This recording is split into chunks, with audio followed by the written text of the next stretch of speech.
De oplossing tegen corruptie. De aanvang van een nationale discussie, een nieuwe grondwet. Daarover heeft de Zwitserse parlementariër Samuel Kullman het dan gehad in Widjai maandagavond. Kullman die was er op uitnodiging van NPS-voorzitter Gregory Rusland in Suriname en heeft er toen gemeend dan deze lezing te verzorgen. TBN, PRIMEALERT, die is er ook aanwezig geweest en we legden voor u het volgende verslag vast. One of the big questions is with federalism, autonomy for the provinces, does this make sense? Would this be a helpful way to bring more decentralization to Suriname? And having a federal system, having autonomy with the provinces is one very important way to take power away from the national government. And by taking power away from the national government, you distribute it to many, many more people, and then the politicians have less power, and hopefully they are less prone to corruption then, or they have less possibilities to abuse their power and be corrupt. And then also, if you want to have strong provinces, it's important that they have their own source of funding, that they are not dependent on the national government, because if they're dependent on the president or the national government and they can just say, well, you're not doing what we want, so we withhold your funds, then in the end it's not real autonomy, and then the power is still with the national government or with the president.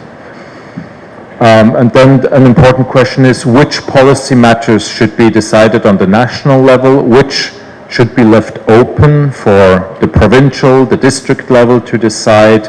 Maybe one district says, well, we don't want to get politics involved at all. Or another district says, yes, we want to regulate this.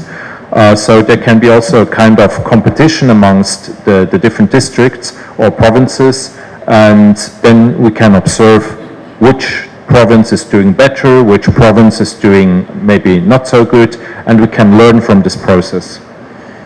And then the question is, of course, for provinces to have more autonomy, it would be good if they had their own government and their own parliament to actually make these political decisions that are on their level. And then the question is, for example, for Suriname, 10 districts, is this the right number? Do we need more? Do we need less? What is the right number? I don't know. That's for you to decide. Next slide. And so what are the things that where it might make sense that the national government is responsible? I asked ChatGPT, artificial intelligence, you all know ChatGPT. So I asked ChatGPT,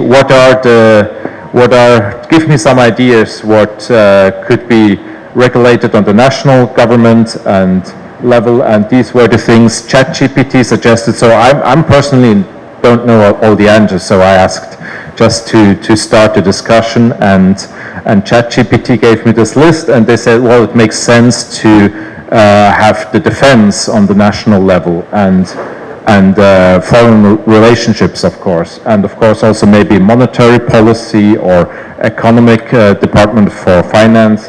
Then international trade would also make sense on the national level, maybe the nationally relevant infrastructure, the foundational rights of citizens, justice system, but also, I forgot what the Dutch word means, rampenbestrijding. Disaster relief, yes. So I translated the slides also with artificial intelligence, not my own. And then maybe intellectual property rights, things like standardization and so. This is just a list to get the discussion going, and then maybe you could say, well, maybe health, social welfare, education, police could be something for the provincial level, because the canton of Bern, the province in Switzerland, the police is on the cantonal level, health is on the cantonal level, most education decisions are cantonal level, social welfare, and also of course some local infrastructure projects. Next slide. Then the big question is direct democracy. Does this fit for Suriname?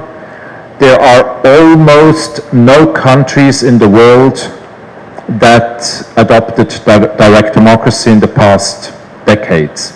Taiwan is one of the few examples. A few years ago, Taiwan decided to implement direct democracy. But in most other countries, you don't get the political leaders to say we will implement direct democracy, because once the politicians are in power, they don't want to let go of the power. That's why, I mean, we're really blessed in Switzerland to have this, that our forefathers were willing to give this right to our citizens, because once we have the right, they cannot take it away anymore, because we can come with a referendum against it. But for countries that do not have the right for the referendum or the initiative, these direct democratic rights, it requires that the government says, we are willing to let go of power. We are willing to entrust our citizens with this power to make the final decision on the most important political matters in our country. So you first have to debate, is our country ready for this? Does it make sense? Can it help to combat corruption? Then you can also discuss some technicalities, like how high should the threshold be? Should it be 1% of the population, 2% of the population, whatever? Those are more technicalities. And of course, you also need to make sure that the whole voting procedure is secure, that it cannot be manipulated or only very difficult. But if you discuss this and feel this would be something good for Suriname and its citizens, then once you get in power again, you need to implement it. And you need to let go of the power that you will have, a part of this power. So you need to make up your mind, and maybe if you say this is a good thing, if you say direct democracy is a good thing, then promise it to your voters, so that they know once you're in power that you should implement it. But if you say this works for Switzerland, it might not work for Suriname, that's okay. This is just a suggestion, so this is up for the people of Suriname to decide whether this system fits or not. But I believe you'll have interesting debates about this. Next slide. Team government, a really interesting aspect. It's really a good way to distribute power more equally. But again, it needs to be implemented by a government that is in power, and by implementing team government, you have to let go of power. You have to share power with more political parties. And then the question is, do you want this? Or do you want to keep the government opposition model, where you try to find a majority for your government by having a majority in the parliament? This is also something like, I mean, this can also work, but maybe the Swiss system can be a bit better. I don't know. But this is also something that is difficult to implement, because it means letting go of power and giving a part of the power to other political parties. But I believe if you do it, you will have more political stability, and then it could also benefit you. Maybe you're in power now, but maybe 20 years from now, you're one of the smaller parties, then maybe you're happy to have a model of team government. Like, for example, in the German parliament, they have the 5% threshold. So any party that does not reach 5%, they don't get any seats.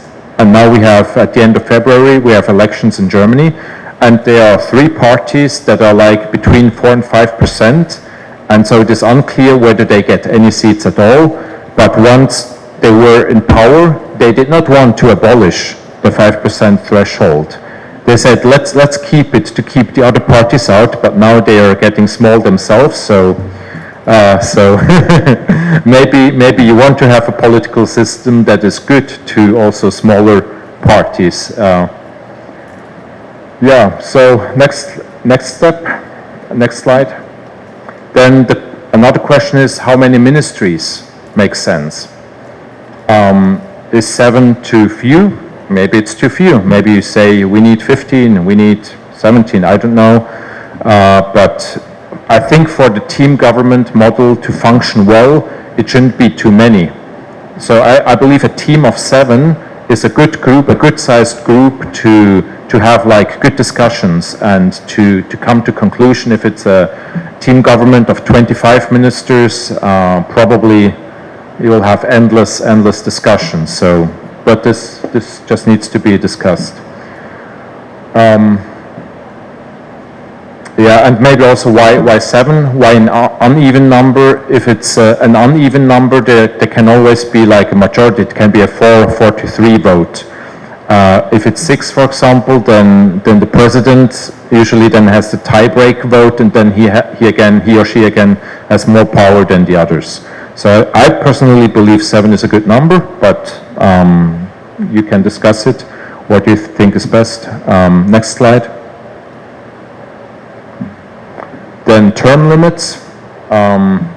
Is this something that can help prevent corruption, to keep certain people, maybe if they turn bad, maybe if they turn corrupt, you can at least say, well, they have 2 terms and then they're gone.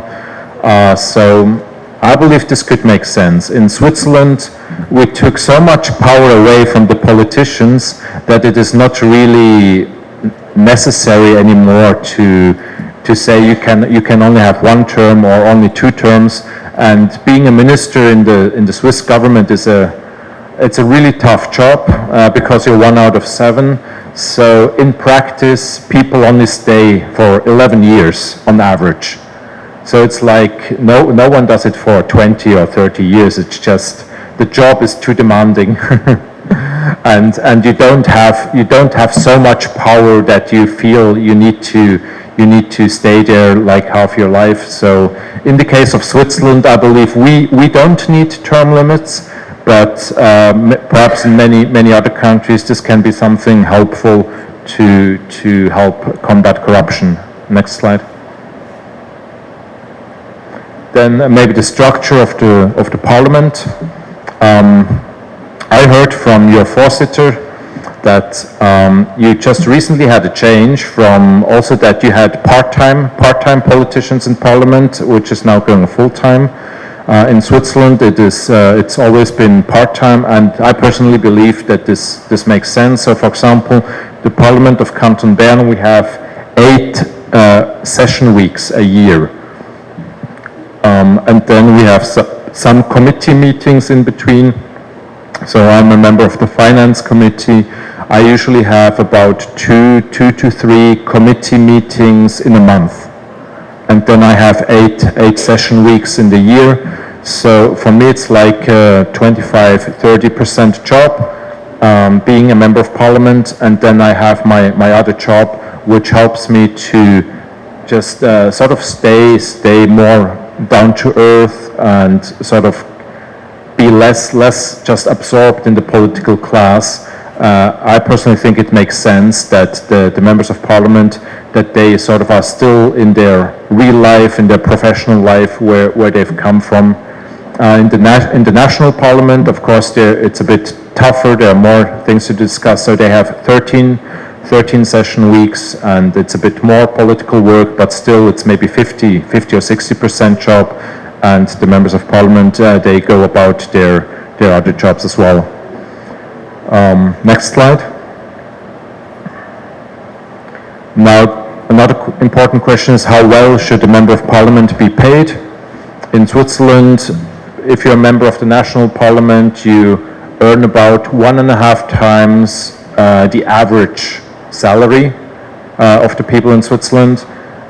In the cantonal parliament, of course it's also less work, but it's like the salary is quite modest. So actually you cannot live with just your salary of being a member of parliament. So it forces you to still like do something else in your life. And so the result is, because politicians in Switzerland, they don't have too much power, they are not paid too much, so almost no one I know goes into politics to get rich. So if you want to get rich in Switzerland, you get into the private sector, maybe into banking or pharmaceutical industry, or you hold Bitcoin. But you don't go into politics to get rich, which I believe is a good thing. So the people we have in politics in Switzerland, most of them, they go into politics because they have a vision for the country. I might disagree with some of the people and their vision, but what I can say is that they want the best for the country based on their ideology. And so I believe this is something good, that people go into politics because they have a vision for their country and they want to improve it. Next slide. Also, one question could be the amount of seats in the parliament. You have 51. Is this enough? Should there be more? Should there be less? This is my personal opinion here. Having more seats in parliament is also one way you can distribute power to more people. And if you don't pay them too much, if you don't give like too many benefits to them, then I personally think that it won't hurt to have a bit more members in the parliament, because the electoral threshold is smaller, which means you'll have new ideas can form, new parties can form. There's more competition, which as a party you don't like. No one wants to have more competition.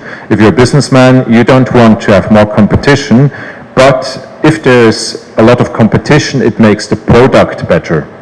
So the political ideas will be better when there's more competition, because then it's easier for a new idea, for new people to say, we have this vision, we have this idea, and it's easier for them to get into parliament and to bring forth the idea. So I personally believe that this could benefit the country. And it's also better representation of society than parliament, if it's a bit easier to get elected. And hopefully there can also be more know-how in the parliament. Like if you have more people in the parliament, if they have a good professional background, if they know what they're doing, they can also bring this knowledge into the political arena. Next slide.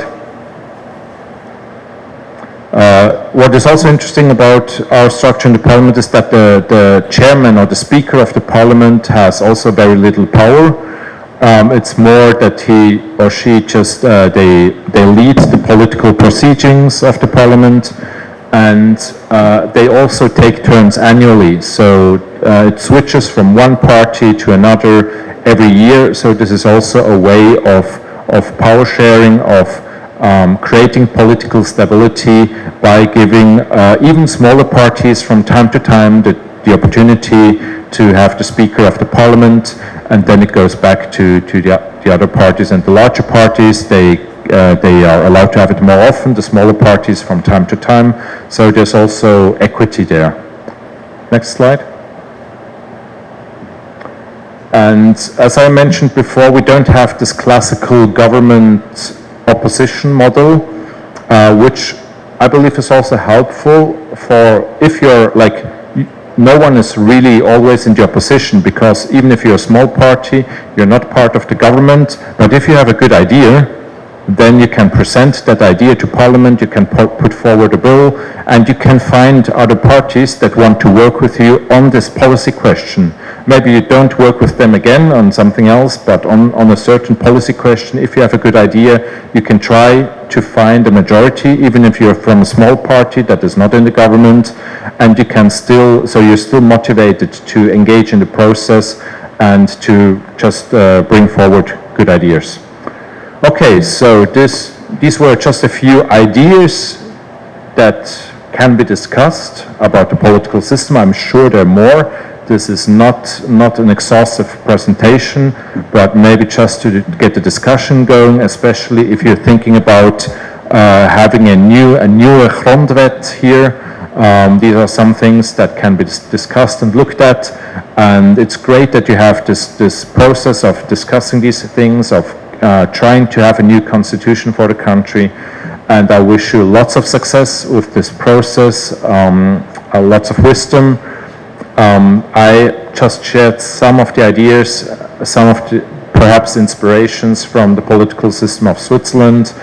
I do not have the solution for you how to fight corruption, but perhaps you are inspired to research some things, to discuss some things more.